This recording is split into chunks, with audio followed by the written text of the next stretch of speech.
أعوذ بالله من الشيطان الرجيم. بسم الله الرحمن الرحيم. والله خلق كل دابة من ماء فمنهم من يمشي على بطنه ومنهم من يمشي على رجلين ومنهم من يمشي على أربع يخلق الله ما يشاء إن الله على كل شيء قدير. لقد أنزلنا آيات مبينات والله يهدي من يشاء إلى صراط مستقيم. ويقولون آمنا بالله وبالرسول وأطعنا ثم يتولى فريق منهم من بعد ذلك وما أولئك بالمؤمنين. وإذا دعوا إلى الله ورسوله ليحكم بينهم إذا فريق منهم معرضون. وإن يكن لهم الحق يأتوا إليه مذعنين. أفي قلوبهم مرض أم ارتابوا أم يخافون أن يحيف الله عليهم ورسوله بل أولئك هم الظالمون. اور اللہ نے ہر جاندار چیز کو پانی سے پیدا فرمایا ہے. پھر ان میں سے بعض مخلوقات وہ ہیں جو اپنے پیٹ کے بل چلتی ہیں اور بعض مخلوقات وہ ہیں جو 2 پیروں پر چلتی ہیں اور بعض وہ ہیں جو 4 پیروں پر چلتی ہیں. اللہ جو چاہتا ہے پیدا فرماتا ہے. بے شک اللہ ہر چیز پر پوری قدرت رکھتا ہے. یقیناً ہم نے ایسی آیاتیں قرآن میں اتاری ہیں جو ہر حق کو اور حقیقت کو بیان کرنے والی ہیں. اور اللہ صراط مستقیم کی جانب جس کو چاہتے ہیں ہدایت عطا فرماتے ہیں. اور یہ منافق لوگ زبان سے یہ کہتے ہیں کہ ہم اللہ پر اور رسول پر ایمان لے آئے اور ہم نے فرمانبرداری اختیار کی، لیکن پھر انہی میں سے اس کے بعد ایک فریق اور ایک جماعت روگردانی کرتا ہے. اللہ تعالیٰ فرماتے ہیں یہ لوگ مومن نہیں ہیں. اور جب ان کو اللہ اور اس کے رسول کے پاس بلایا جاتا ہے تاکہ اللہ اور اس کا رسول ان کے درمیان آپس میں فیصلہ فرما دے تو اسی وقت ان میں سے ایک جماعت اعراض کرنے لگتی ہے. اور اگر ان کا کوئی حق ہوتا ہے تو وہ اطاعت اور فرمانبرداری اختیار کرتے ہوئے دوڑ دوڑ کر آتے ہیں. کیا ان کے دلوں میں مرض ہے یا ان کو شک ہے رسول کی رسالت پر، یا انہیں اس بات کا ڈر اور اندیشہ ہے کہ اللہ اور اس کا رسول ان پر ظلم کرے گا؟ ایسا کچھ بھی نہیں ہے، بلکہ حقیقت یہ ہے کہ یہی لوگ ظالم ہیں. یہاں پر اللہ نے اپنی قدرت کو بیان فرمایا. اللہ تعالیٰ نے اپنی مخلوقات کو جو بنایا ہے اس میں بھی اللہ کی عجیب کاریگری شامل ہے. اگر انسان غور کرے، عبرت کی نگاہوں سے دیکھے تو وہ اپنے خالق اور مالک کو اور اس کے ایک ہونے کو پہچان سکتا ہے. اللہ نے قرآن میں فرمایا کہ ہم نے ہر جاندار کو پانی سے بنایا. اس میں انسان بھی آتا ہے، اس میں جانور بھی آتے ہیں. ہر جاندار کی تخلیق میں پانی کا دخل ہے. وَجَعَلْنَا مِنَ الْمَاءِ كُلَّ شَيْءٍ حَيٍّ. ایک دوسرے مقام پر فرمایا ہم نے پانی سے ہر چیز کو زندگی عطا فرمائی ہے. تو پانی ہر چیز کی زندگی کے اندر، ہر چیز کی حیات میں پانی کو اہم دخل ہے. پانی کے بغیر کوئی چیز پیدا نہیں ہو سکتی، نہ زندہ رہ سکتی. تو پانی اللہ کی بڑی نعمت ہے. اس سے پانی کی اہمیت کا بھی پتہ چلتا ہے اور یہ بھی معلوم ہوتا ہے کہ پانی کتنی اہم چیز ہے. چنانچہ مفسرین نے فرمایا کہ پانی سے سب سے پہلے اللہ نے پانی کو بنایا، پھر اسی پانی میں سے کچھ حصے سے اللہ نے آگ بنائی، اس سے جنات پیدا کیے، جنات آگ سے بنے ہوئے ہیں.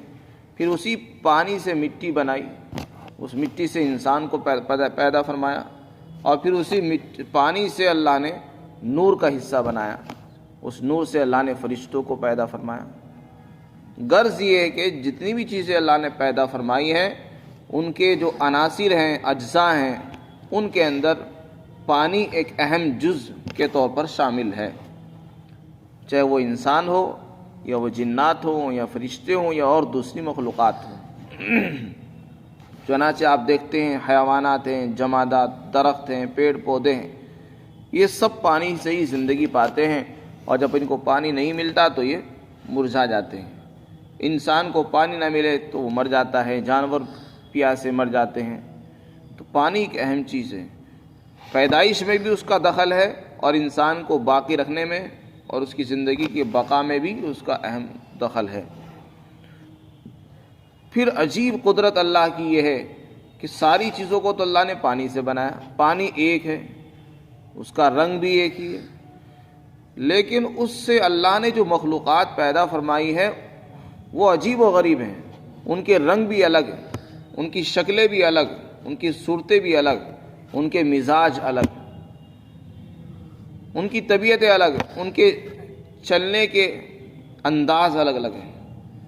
کوئی 2 پیروں پر چلتا ہے، کوئی 4 پیروں پر چلتا ہے، اور کوئی پیٹ کے سہارے رینگ رینگ کر چلتا ہے۔ حالانکہ سب کی پیدائش میں پانی کا ہی دخل ہے، لیکن عجیب کاریگری ہے اللہ کی کہ ایک ہی چیز سے، ایک ہی مادے سے ہر چیز کو بنایا، اور پھر ہر ایک کی شکلیں الگ الگ ہیں۔ جانور بھی ایک شکل کے نہیں، پہاڑ بھی ایک ہی شکل کے نہیں، انسان ایک شکل کے نہیں، درخت بھی ایک شکل کے نہیں، ہر ایک کی پتیاں الگ، ہر ایک کے پھل الگ، ہر ایک کے مزاج الگ، کسی میں مٹھاس ہے، کسی میں ترشی ہے، کسی میں کڑواہٹ ہے، کوئی پھیکا ہے، کوئی میٹھا ہے۔ ایک ہی پانی ہے لیکن کسی سے اللہ نے میٹھی چیزیں پیدا فرما دی، اسی سے اللہ نے کڑوی چیزیں بھی پیدا فرما دی۔ پانی ایک ہی ہے، اسی سے گورے انسان اللہ نے سفید انسان بنائے، اسی سے کالے بنائے، اسی سے لال بنائے، اسی سے پیلے بنا دیے، اور اسی سے اللہ نے رینگنے والے جانور بنائے جو اپنے پیٹ کے سہارے چلتے ہیں۔ جیسے سانپ ہے، اس کے پیر نہیں ہوتے، وہ اپنے پیٹ کے سہارے چلتا ہے، بلکہ بعض مرتبہ اتنی تیز چلتا ہے کہ انسان بھی نہیں چل سکتا۔ اور بعض چیزیں ایسی بنائی جو 2 پیروں پر چلتی ہیں، جیسے کہ انسان ہے، اور بہت سے پرندے ہیں جب وہ زمین پر چلتے ہیں تو 2 پیر ان کے ہوتے ہیں اور کچھ نہیں ہوتا۔ اور بہت سی چیزوں کو اللہ نے 4 پیر بنائے، وہ 4 پیروں پر چلتے، جیسے کہ بھینس ہے، بکری ہے، گائے ہیں، کتا ہے، بلی ہے وغیرہ۔ ان کو اللہ نے 4 چیزیں بنائی، اور اس میں انسان اگر غور کرتا چلا جائے تو عجیب عجیب اللہ کی کاریگری نظر آتی ہے۔ پانی جس سے انسان کو اللہ نے بنایا، جس سے اللہ نے ساری مخلوقات کو پیدا کیا، ان کے مزاج بھی الگ ہیں۔ بہت سے جانور ہیں جو گوشت ہی کھاتے، وہ کچھ اور نہیں کھا سکتے، گوشت ہی کھائیں گے۔ بہت سے جانور ہیں جو گوشت نہیں کھا سکتے، وہ ہریالی کھاتے ہیں۔ بہت سے جانور ہیں جو گندگی کھاتے ہیں، بہت سے جانور ہیں جو اچھی چیزیں، پاکیزہ چیزیں کھاتے ہیں۔ تو مزاج ہر ایک کا اللہ تعالیٰ نے الگ الگ بنا دیا۔ اسی طرح انسانوں میں اللہ نے مزاج بنائے، کسی کا مزاج کچھ ہے، کسی کا مزاج کیسا ہے، کسی کا مزاج کیسا ہے۔ یہ سب اللہ کی کاریگری ہے۔ اس میں انسان غور کرے کہ یہ کام صرف اللہ نے کیا، کسی اور نے نہیں کیا، اسی لیے اللہ اپنی کاریگری میں اکیلا ہے، یکتا ہے، اور اس کا کوئی ثانی نہیں ہے۔ وہ چونکہ اکیلا ہے اس لیے وہی معبود ہے اور وہی عبادت کے لائق ہے، اسی کے سامنے سر جھکانا چاہیے۔ آگے فرمایا اللہ جس کو چاہتے ہیں، جو چاہتے ہیں پیدا فرماتے، اسے کوئی روک نہیں سکتا، اسے کوئی منع نہیں کر سکتا۔ بے شک اللہ کو ہر چیز پر پوری قدرت حاصل ہے۔ دوسری آیت شریفہ میں اللہ نے بیان فرمایا کہ ہم نے جو آیتیں اتاری ہیں وہ آیتیں ایسی ہیں جو ہر حقیقت کو واضح کرنے والی ہیں، ہر حق کو واضح کرتی ہیں، اس کے اندر کوئی جھول نہیں ہوتا، حقیقتوں کو کھولنے والی ہیں۔ اور آگے ارشاد فرمایا اللہ جس کو چاہتے ہیں ہدایت دیتے ہیں۔ ویسے تو اللہ نے دنیا میں نشانیاں بے شمار پھیلا دی ہیں، لیکن ہدایت انہی کو ملتی ہے جس کو اللہ چاہتے ہیں، یا جو ہدایت کے طلبگار ہوتے ہیں انہی کو اللہ ہدایت نصیب فرماتے ہیں۔ ورنہ غور کرنے والوں کے لیے تو نشانیاں اور کاریگری اللہ کی بکھری ہوئی ہے. جس کو ہدایت کی طلب ہوتی ہے اللہ تعالیٰ پھر اس کو راستہ بھی دکھاتے ہیں. تو سب سے پہلی چیز ہے طلب ہونی چاہیے انسان میں. جس آدمی کو حق کی تلاش ہوگی اور صحیح معبود کی تلاش ہوگی تو پھر اللہ اس کو راستہ بھی دکھاتے ہیں. پھر آگے اللہ تعالیٰ نے منافقین کا انداز بیان فرمایا. منافق ان لوگوں کو کہا جاتا ہے جو زبان سے اپنے اسلام کا دعویٰ کرتے ہیں اور یہ بھی کہتے ہیں کہ ہم اللہ کو بھی مانتے ہیں, ہم رسول کو بھی مانتے ہیں, ہم قرآن کو بھی مانتے ہیں, ہم اطاعت بھی کرتے ہیں, لیکن اندر سے وہ مسلمان نہیں ہوتے. تو اسلام صرف دعووں کا نام نہیں ہے, دین دعوے کا نام نہیں کہ میں مسلمان ہوں. دین تو اطاعت اور فرمانبرداری کا زبان سے اور دل سے اقرار کرنے کا نام ہے. دل سے انسان مانے کہ اللہ ایک ہے, رسول سچے رسول ہیں, قرآن اللہ کی کتاب ہے اور آخرت برحق ہے, جنت اور جہنم برحق ہے. ان سب چیزوں کو تسلیم کرے اور اس پر عمل بھی کرے, وہ ہے ایمان. صرف زبان سے دعویٰ ہو دکھاوے کے لیے اس کا نام ایمان نہیں ہے. اور اللہ دلوں کے حال کو جانتے ہیں. اگر کوئی چھپائے گا بھی تو اللہ ہر ایک کو جانتے ہیں کون مسلمان ہے کون نہیں ہے. تو کچھ لوگ ہر زمانے میں رہتے ہیں منافق. رسول اللہ کے صلی اللہ علیہ وسلم کے زمانے میں بھی بہت سے منافق تھے جو دیکھتے تھے کہ جدھر کا ماحول, جدھر دیکھتے تھے کہ ادھر جا کر ہمارا فائدہ ہوگا تو ادھر ہی وہ جھک جایا کرتے تھے. جب دیکھتے تھے کہ مسلمانوں کا پلڑا بھاری ہے تو مسلمانوں کی طرف آ جاتے, اور جب دیکھتے کہ کافروں کی جیت ہو رہی ہے تو کافروں کی طرف جھک جایا کرتے تھے. لا الہ الا ولا الہ الا, نہ تو وہ ادھر ہی کے تھے نہ ادھر ہی کے تھے, بیچ میں رہتے تھے. تو ایسے لوگوں کا انداز بیان کیا کہ یہ لوگ زبان سے دعویٰ کرتے ہیں, حقیقت میں مسلمان نہیں ہیں. چنانچہ ان آیات کے سلسلے میں صاحب روح المعانی نے ایک واقعہ نقل کیا کہ حضرت علی رضی اللہ عنہ کا اختلاف ہو گیا ایک منافق سے. کوئی جھگڑا تھا زمین کا. پھر بعد میں دونوں نے خوشی سے اس زمین کو بانٹ لیا. حضرت علی رضی اللہ عنہ کو بھی کچھ حصہ مل گیا, ان کو بھی, اس کو بھی مل گیا. تو جو زمین حضرت علی رضی اللہ عنہ کے حصے میں آئی تو وہ آدمی کہنے لگا, اس کا نام تھا مغیرہ بن وائل. مغیرہ کہنے لگا کہ آپ اپنا حصہ بھی مجھے بیچ دیں. حضرت علی رضی اللہ عنہ اس پر بھی تیار ہو گئے. چنانچہ آپ نے اس کو وہ حصہ بیچ دیا. آپ کے حصے, آپ کے ہاتھوں میں قیمت آ گئی اور اس کے پاس زمین آ گئی. اس کو زمین پر قبضہ مل گیا, آپ کو پیسے بھی مل گئے. یہ معاملہ مکمل ہو چکا. اس کے بعد اس کے دل میں کسی نے یہ بات ڈالی کہ تو نے یہ جو سودا کیا ہے بہت گھاٹے کا سودا ہے, یہ زمین بنجر زمین ہے, اس میں تجھ کو نقصان ہوگا, لہذا یہ سودا تو نے اچھا نہیں کیا. تو جب اس کے دل میں یہ خیال آیا تو وہ آ کر کہنے لگا کہ آپ اپنی زمین واپس لے لیں. حضرت علی رضی اللہ عنہ سے کہا, آپ نے فرمایا کہ ایک معاملہ تو نے خود اپنی مرضی سے کیا ہے اور تجھے سب کچھ معلوم تھا, اس کے باوجود بھی تو نے معاملہ کیا, تو لہذا مجھے یہ منظور نہیں واپسی اس کی. لیکن آپ نے ساتھ میں یہ بھی فرمایا کہ چل رسول اللہ کے پاس چلتے ہیں, وہ جو فیصلہ فرمائیں گے اس پر راضی ہو جائیں گے. اس نے کہا کہ نہیں, میں وہاں نہیں جاتا ہوں کیونکہ وہ مجھ سے بغض رکھتے ہیں اور مجھے ڈر یہ ہے کہ وہ میرے بارے میں ظلم نہ کر بیٹھیں. اس پر یہ آیتیں نازل ہوئی.